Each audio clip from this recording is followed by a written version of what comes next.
నమస్కారం వార్తలకు స్వాగతం. ముందుగా ముఖ్యాంశాలు. హైదరాబాద్ తాజ్ డెక్కన్లో జరిగిన స్త్రీ సమ్మిట్లో ముఖ్య అతిథిగా పాల్గొన్న డిప్యూటీ సీఎం భట్టి విక్రమార్క.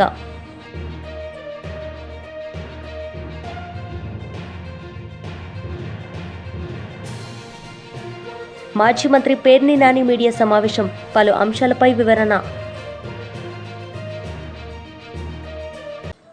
హైదరాబాద్ తాజ్ డెక్కన్లో జరిగిన స్త్రీ సమ్మిట్లో ముఖ్య అతిథిగా పాల్గొన్న డిప్యూటీ సీఎం భట్టి విక్రమార్క ఈ సందర్భంగా ఆయన ప్రసంగించారు. Shrimati Geeta Goti, joint secretary women's forum HCSC and other important dignitaries and the participants from various walks of life.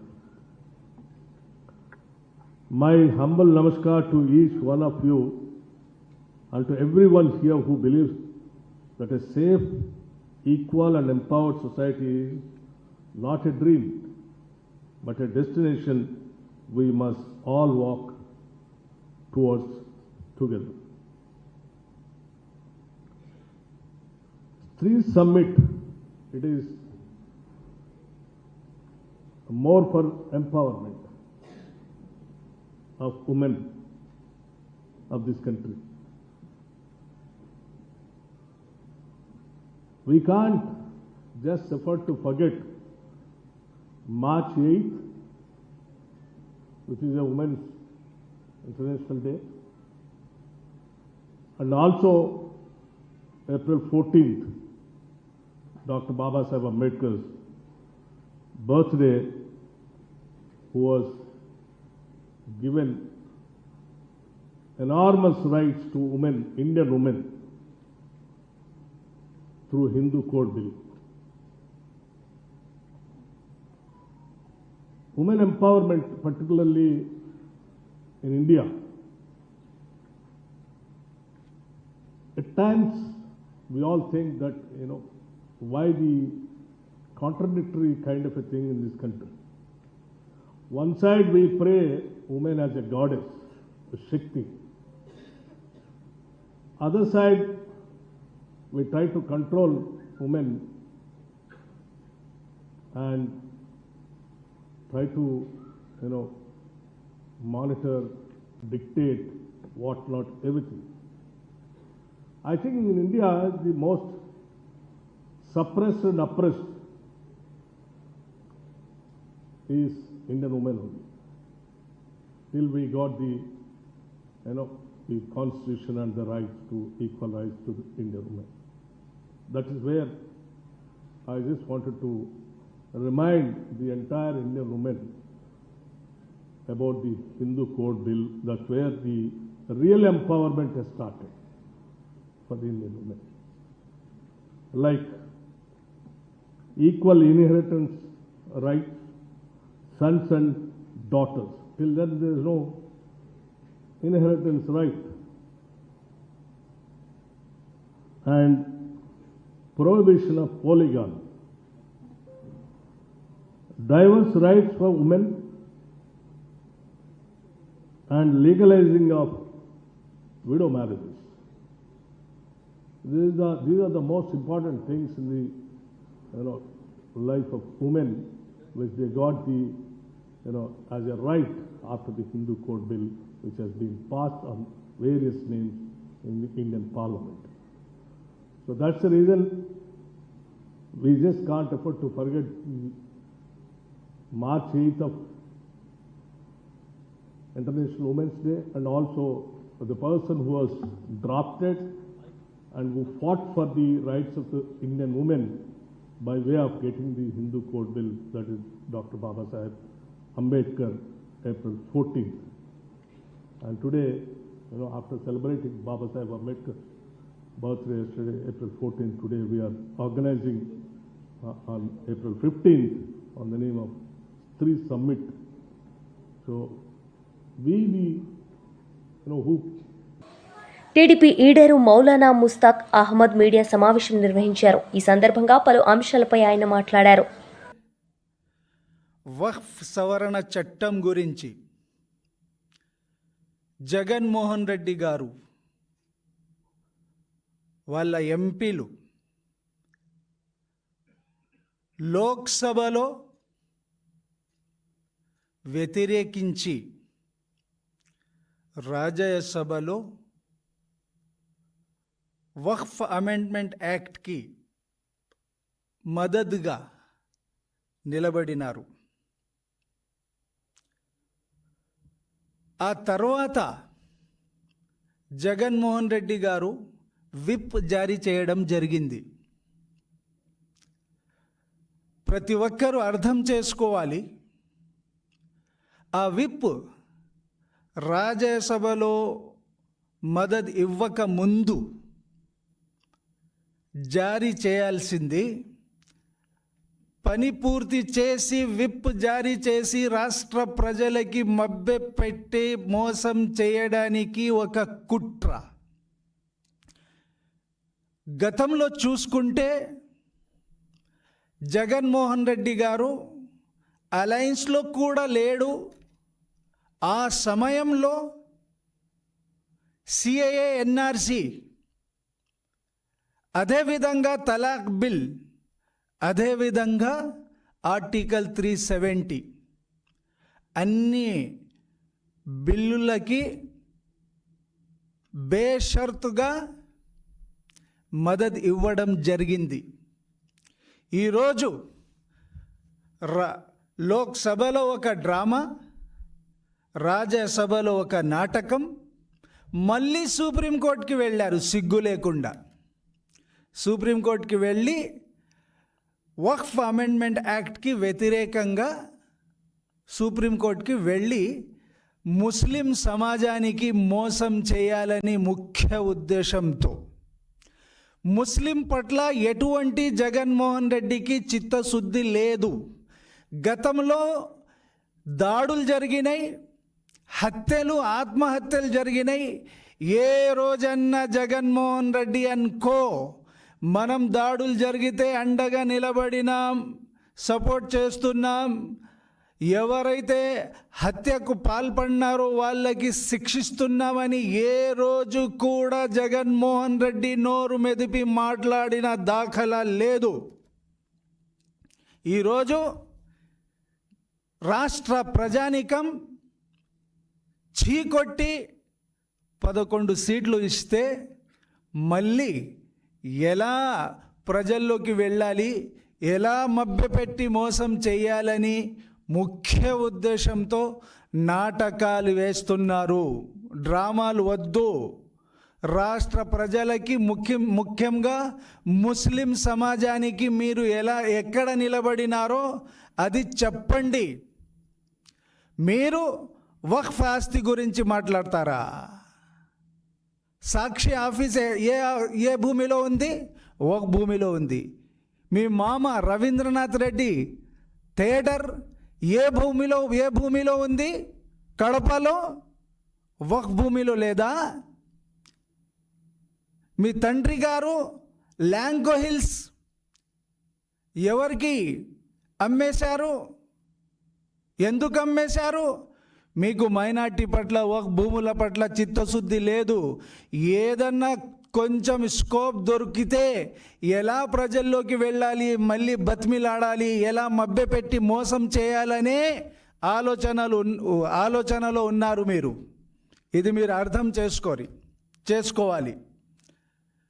Nara Chandrababu గారు ప్రియత ముఖ్యమంత్రి వర్యులు ముస్లిం సమాజానికి గతంలో అండగా నిలబడినారు. రాష్ట్రంలో ఉన్న వక్ఫ్ భూముల్ని తప్పకుండా 1 ఇంచు భూమి కూడా ఎవరు కాజేయడానికి అర్హత మాజీ మంత్రి పేర్ని నాని మీడియా సమావేశం నిర్వహించారు. ఈ సందర్భంగా పలు అంశాలపై ఆయన మాట్లాడారు. సాక్షి ఆఫీసులన్నీ కూడా వక్ఫ్ ఆస్తుల్లో ఉన్నాయి. అందుకని చెప్పని వీళ్ళు ఆ చట్ట సవరణకి అడ్డుకునే ప్రయత్నం చేస్తున్నారని చెప్పని ఒకళ్ళ మారి కబుర్లు చెప్పారు ఈ 3 పార్టీల కూటమి వాళ్ళు. వెంటనే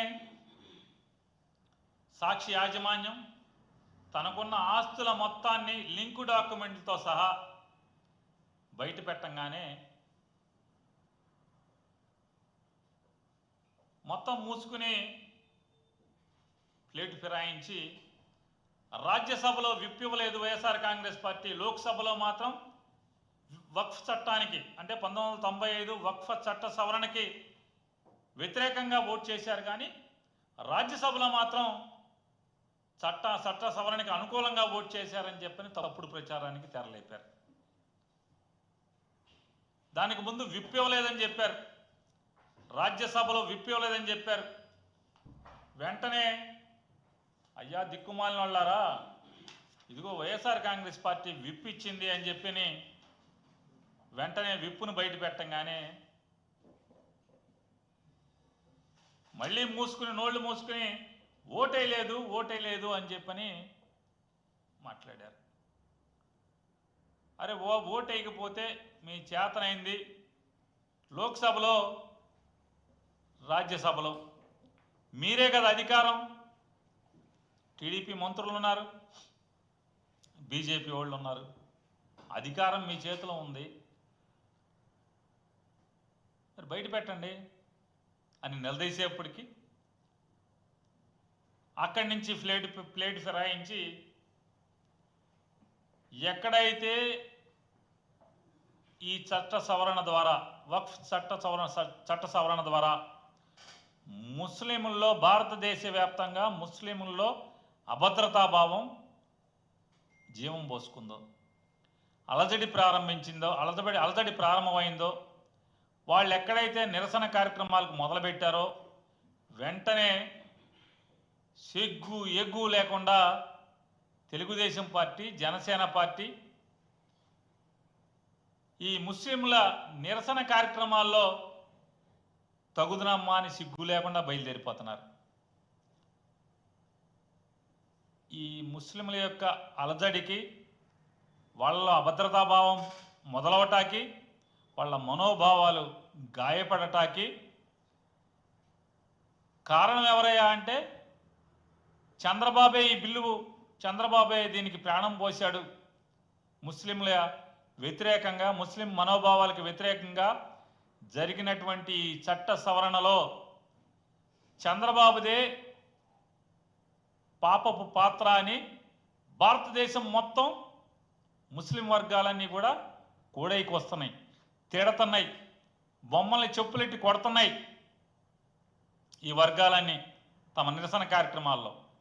కానీ ఇక్కడ మాత్రం ఏ మాత్రం సిగ్గుపడకుండా, సిగ్గు లేకుండా, అసలు అంటే ఈ సిగ్గు లేకుండా ఉంటాకి ఎంత బరితెగింపు అంటే ఈ మధ్య అక్కడ ఒక ఎమ్మెల్యే గారు, ఆయన ముస్లిం, ఆయన మాట్లాడతాడు, ఆ ముందున్నటువంటి వేలాది ముస్లిం సోదరులకి ముందు ఆయన చెప్తాడు మైక్లో, నెత్తి మీద టోపీ ఉంటుంది, అదే మక్కా టోపీ, ఆ టోపీ పెట్టుకుని ఆయన చెప్తాడు, నేను మన మతానికి వ్యతిరేకంగా, మన మత మనోభావాలకు వ్యతిరేకంగా జరిగినటువంటి చట్టాన్ని నేను వ్యతిరేకిస్తున్నానంటాడు.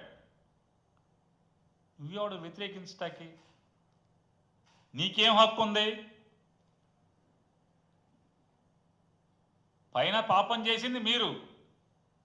చంద్రబాబు నాయుడుకు తెలుగుదేశం పార్టీ ఓట్లు, జనసేన ఓట్లు, ఈ 2 ఓట్లు లేకపోతే ఈ చట్ట సవరణ జరిగేదా లోక్సభలో?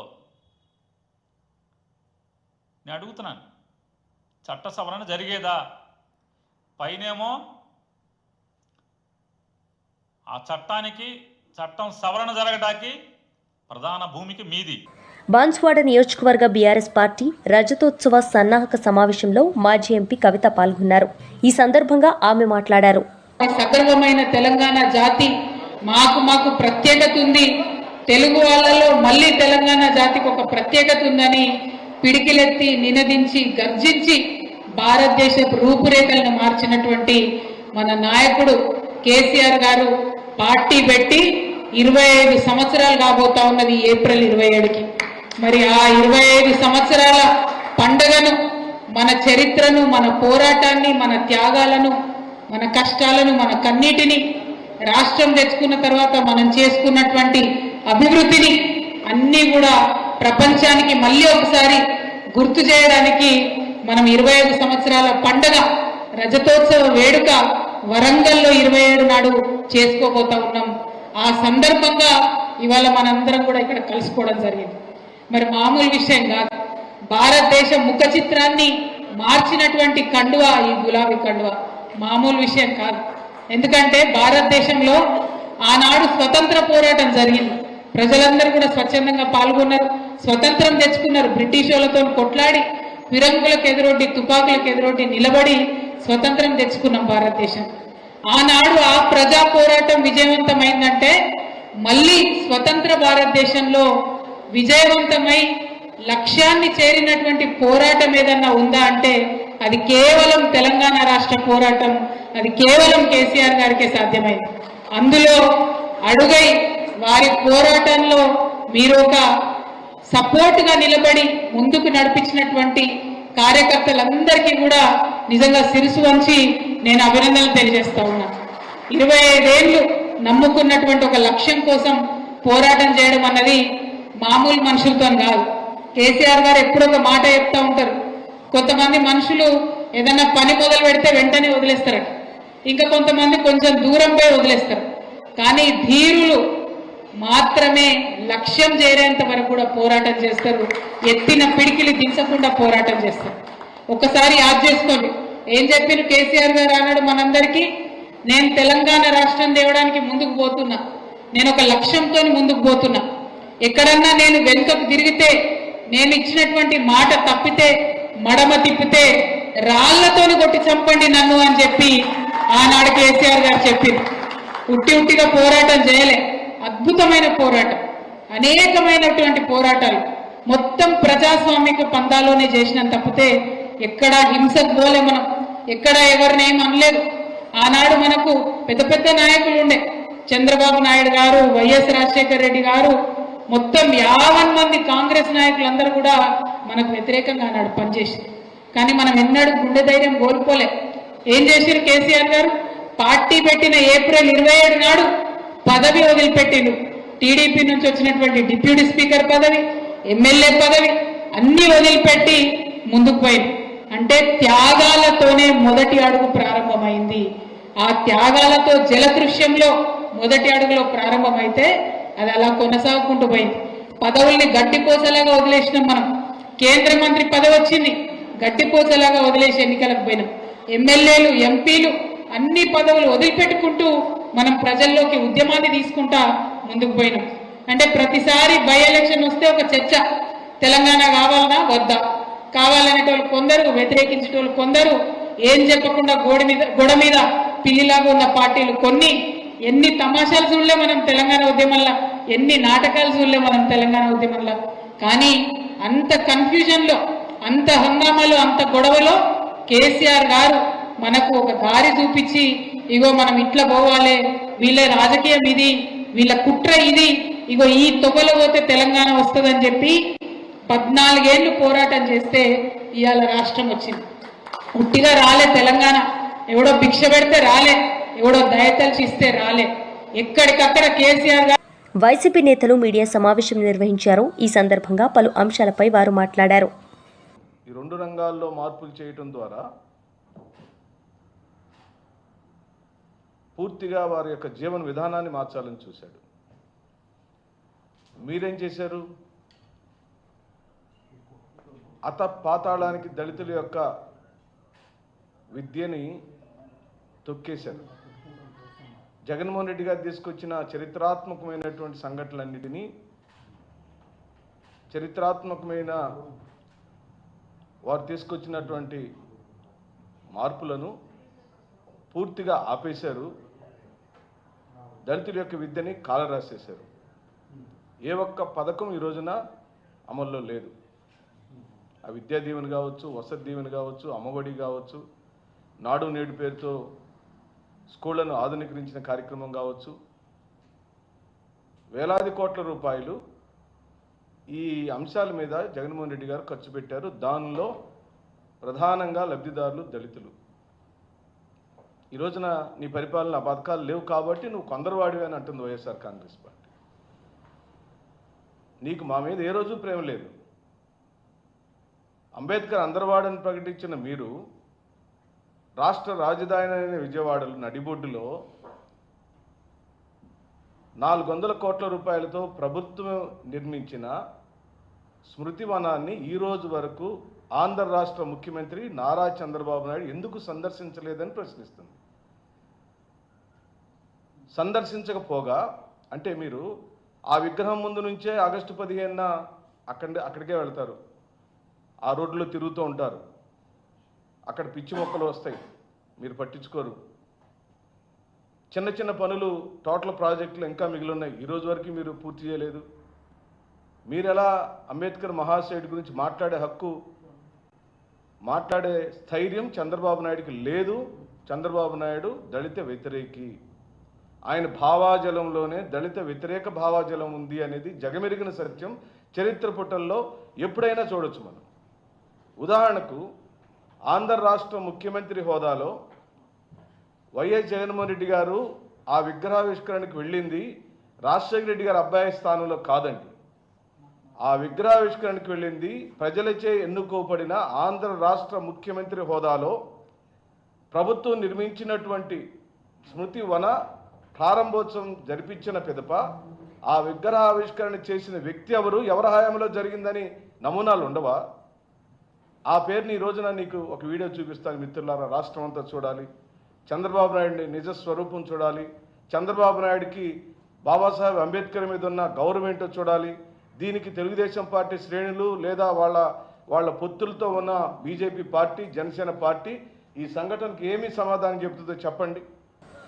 బాన్స్వాడ నియోజకవర్గ బీఆర్ఎస్ పార్టీ రజతోత్సవ సన్నాహక సమావేశంలో మాజీ ఎమ్మెల్యే జీవన్ రెడ్డి పాల్గొన్నారు. ఈ సందర్భంగా ఆయన మాట్లాడారు. మరి రాబోయే ఉప ఎన్నికల్లో 1,00,000 మెజార్టీ పక్కా అనిపిస్తుంది నాకైతే. అంతేనా? అంతేనటలందరూ చేతులు ఎత్తాలి.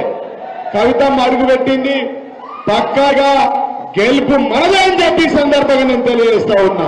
అదేవిధంగా వేదిక పోయినటువంటి సీనియర్ నాయకులు, పెద్దలు, ఈ ప్రాంతంలో కూడా మాజీ శాసనసభ్యులు, మన అన్న బాజిరెడ్డి గోవర్ధన్ అన్న గారికి వేదిక పోయినటువంటి నాయకులు చూస్తే ఇక మామూలుగా లేవు, ఆటం బాంబులే ఉన్నారు. మేము అవసరం లేదు, ఒక్కొక్కటి అంత ఆటం బాంబులై కూర్చున్నారు. ఇక్కడ సాయి, మధు గాని, ఎజాజ్ గాని, జుబేర్ గాని, అదేవిధంగా ఇక్కడ చాలా నాయకులు, ఇక్కడ ఆనంద్ గౌడ్ గారు, శ్రీనివాస్ గారు, ఉస్మాన్ గారు, ప్రవీణ్ గారు, రమేష్ గారు, గాంధ కృష్ణ గారు, సీనియర్ నాయకులు, మన సత్యం గారు, మంచి గణేష్ గారు, సాయిబాబా గారు. ఒక్క మాటలో చెప్పాలంటే ఇక్కడ ఉన్నాయి అన్ని మంచి ఖతర్నాక్ బుల్లెట్లే ఉన్నాయి. సరిపోతాయి మాకు. బాన్స్వాడ బద్దలు కొట్టడానికి కోటని సరిపోతాయా లేదా? మా సార్ ఎప్పుడు ఈయనని చెప్పేది లక్ష్మీపుత్రుడు లక్ష్మీపుత్రుడు అని చెప్పేది, మీ నాయకుడిని చెప్పేది. కానీ ఇయ్యలా తెలిసింది బాన్స్వాడ పుట్టిన శనిపుత్రుడు అని చెప్పి సందర్భంగా నేను తెలియజేస్తూ ఉన్నాను. కానీ అవునా కాదా? వేదిక మీద ఉన్న పేర్లు చదవాలంటే అంతకంటే టైం పడుతుంది. ముందటున్న పేర్లు చెప్పాలంటే చెప్తే రామాయణం, వింటే మహాభారతం అంత మంది ఉన్నారు. మళ్ళా మన అక్క కూడా మాట్లాడాలా, గోవన్న కూడా మాట్లాడాలి. కాబట్టి నేను ఎక్కువ తక్కువ మాట్లాడా. ఇవాళ శని కనబడుతుందా బాన్స్వాడలో? మన ప్రభుత్వం ఉన్నప్పుడే ఈ ప్రాంతంలో 10,000 ఇళ్లు కట్టడం వాస్తవం కాదా? అవి కేసీఆర్ ఇల్లు కాదా? అవునా కాదా? అందుకోసం ఇవాళ వాళ్ళందరూ పెద్ద ఎత్తున ఇక్కడికి తరలి వచ్చిరు. అన్నా మళ్ళీ సారే కావాలి, కారే కావాలి, కేసీఆర్ కావాలి అని గల్లిన బాన్స్వాడలో అంటున్నారు. ఏ ఊరికైనా సార్ కావాలి, ఏ గల్లీకైనా కేసీఆర్ కావాలంటున్నారు. వాస్తవం కాదా?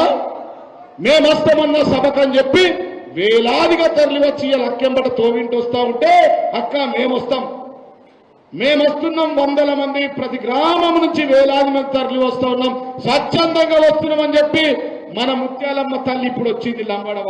ఎక్కడవా మా తల్లి?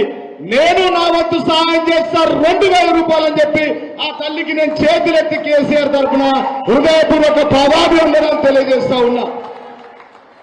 ఇక 27వ సభ గురించి చెప్పాల్సిన అవసరం లేదు. ఎక్కడికక్కడ అందరూ తయారైపోయారు, జెండాలు గద్దెలు కట్టుకున్నారు. రాంగ గద్దెలన్నీ కళలు రెడీ ఉన్నాయి, మెడల కండోలు తల మెరిసే ఉన్నది. ముఖం చూస్తూ ఉంటే వచ్చేది మన వచ్చేది అంటూ ఉన్నారు. రాత్రి నుంచి ఈస్ట్ వెస్ట్ నార్త్ సౌత్ పోచారంకు ముగ్గురు కొడుకులకు సరి. వార్తలు ముగించే ముందు ముఖ్యాంశాలు మరోసారి. హైదరాబాద్ తాజ్ డెక్కన్లో జరిగిన స్త్రీ సమ్మిట్లో ముఖ్య అతిథిగా పాల్గొన్న డిప్యూటీ సీఎం భట్టి విక్రమార్క.